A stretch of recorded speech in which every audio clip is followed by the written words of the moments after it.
Assalamualaikum warahmatullahi wabarakatuh. Selamat pagi, perkenalkan saya Rezidio Oktario, asal instansi Basarnas dengan unit kerja Kantor Pencarian dan Pertolongan kelas B Bengkulu, angkatan 6 kelompok 3. Dalam video kali ini saya akan berbagi rencana aksi kesiapsiagaan bela negara di lingkungan kerja Basarnas.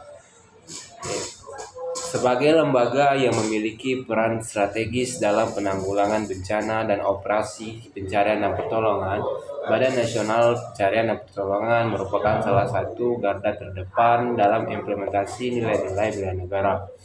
Bela negara tidak hanya terkait aspek militer, tetapi juga mencakup kesiapsiagaan mental, fisik, serta profesionalisme aparatur dalam menjalankan tugas negara. Kondisi saat ini yang berada di lingkungan kerja, yang pertama kesiapsiagaan personel. Sebagian besar pegawai di kantor pencarian dan pertolongan kelas B Bengkulu telah memiliki dasar-dasar kedisiplinan dan loyalitas terhadap negara, namun belum sepenuhnya terintegrasi dalam kerangka pemahaman bela negara secara komprehensif. Yang kedua, pemahaman nilai bela negara. Masih terdapat kesenjangan pemahaman di antara pegawai mengenai 5 nilai dasar bela negara: cinta tanah air, sadar berbangsa dan bernegara, setia kepada Pancasila, rela berkorban, dan memiliki kemampuan awal bela negara.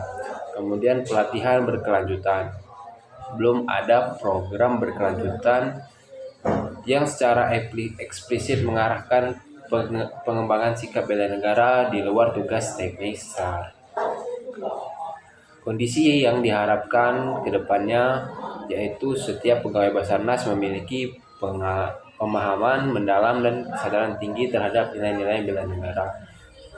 Terbentuknya budaya kerja yang mencerminkan loyalitas, kedisiplinan, integritas, dan semangat pengabdian tinggi kepada bangsa dan negara. Kemudian terselenggaranya program pelatihan bela negara secara sistematis dan berkelanjutan. Dan kemudian terbangunnya jejaring kerjasama lintas instansi dalam upaya penguatan wawasan kebangsaan dan ketahanan nasional. Kemudian analisis SWOT. Yang pertama ada strength, kekuatan, disiplin tinggi, dan kesiapan operasional. Struktur organisasi jelas dan responsif. Kemudian tugas yang sejalan dengan nilai bela negara.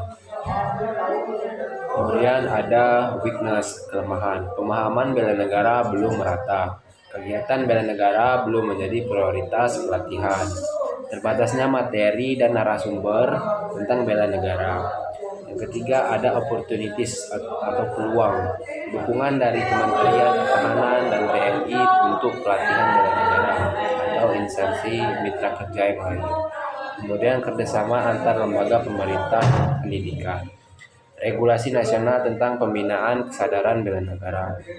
Dan kemudian ada threat, ancaman, tantangan ideologi dan budaya asing di era digital, apatisme terhadap isu nasionalisme dan kebangsaan, ancaman disinformasi dan hoax yang merusak semangat kebangsaan.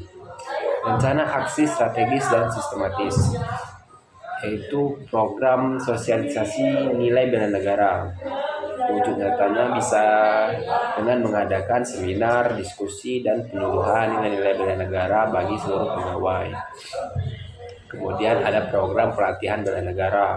Wujud nyatanya bisa melakukan pelatihan fisik dan mental bersama mitra-mitra kerja atau potensi atau bersama TNI, Polri, atau instansi lembaga resmi lainnya. Kemudian yang ketiga ada integrasi nilai bela negara dalam SOP. Wujud nyatanya dapat dilakukan dengan meninjau dan menyisipkan nilai bela negara dalam SOP operasional Basarnas. Kemudian ada penilaian dan evaluasi kinerja berbasis bela negara. Wujud nyatanya bisa dilakukan dengan membuat indikator perilaku kerja yang mencerminkan nilai bela negara. Kemudian indikator apabila bisa dikatakan berhasil, yaitu dengan peningkatan skor indeks kesadaran bela negara pegawai Basarnas melalui survei bulanan atau survei tahunan. Yang kedua, terselenggaranya minimal 2 pelatihan bela negara dalam 1 tahun. Kemudian yang ketiga, terbentuknya komunitas internal yang aktif mempromosikan nilai kebangsaan. Kemudian penutup dalam video ini, melalui rencana aksi ini diharapkan instansi Basarnas dapat berperan lebih besar dalam memperkuat ketahanan nasional melalui implementasi nilai bela negara di lingkungan kerja. Ini bukan hanya menjadi bagian dan tanggung jawab moral sebagai abdi negara, tetapi juga sebagai kekuatan strategis dalam menjaga keutuhan dan kedaulatan NKRI. Saya rasa cukup dalam kesempatan video kali ini. Saya akhiri. Wassalamualaikum warahmatullahi wabarakatuh. Afiknam jagat samudra. Salam.